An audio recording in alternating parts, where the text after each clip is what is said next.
And add the young talents that they've got at the club now, like Rosie and Butters, then it's just going to be a free-for-all. But this is on the back, hopefully, of a total rebound from the West Coast, who need to make amends for both losses. So Lewis Jetta for the toss in game 200. Jack Darling in game 200 for the West Coast. Just repeating, no Jeremy McGovern, late withdrawal. Will Schofield back in, and talked a bit about Brad Eben in game 250 as well. One of the all-time great Port Adelaide club men, families of the Port Adelaide Football Club. So it's a huge milestone, and his wife and sons are up on the Gold Coast for this game, as well as part of the 6,000 strong crowd. Never tear us apart ringing around Metricon Stadium. It's a strange Port Adelaide home game.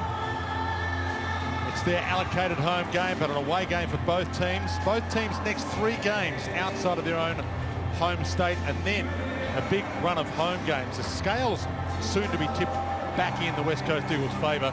They might be home for 6 or 7 weeks in a row with 60,000 fans at every one of their games. So as tough as it's been for them in the hub, and Adam Simpson's mentioned that, they might have the scales tipped back shortly. What an incentive, Jared.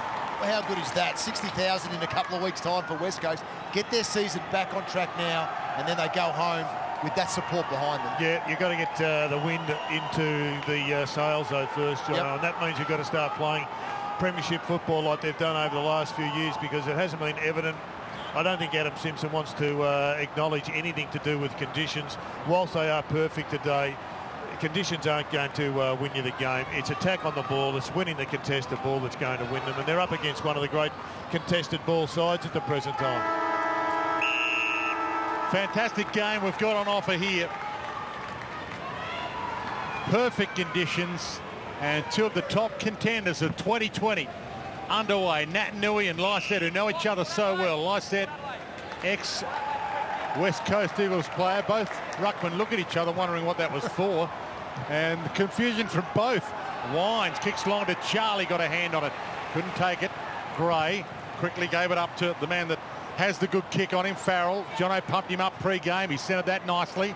Marshall lays the tackle. And there's Schofield on screen with McGovern unable to take his spot in the team. They're working well their forward line, just to create that space for Dixon to lead into. He had plenty of space then. Natner with a little palm down. And the smother was awesome. Ball out of play, stays in Port Adelaide's scoring zone. Yeah,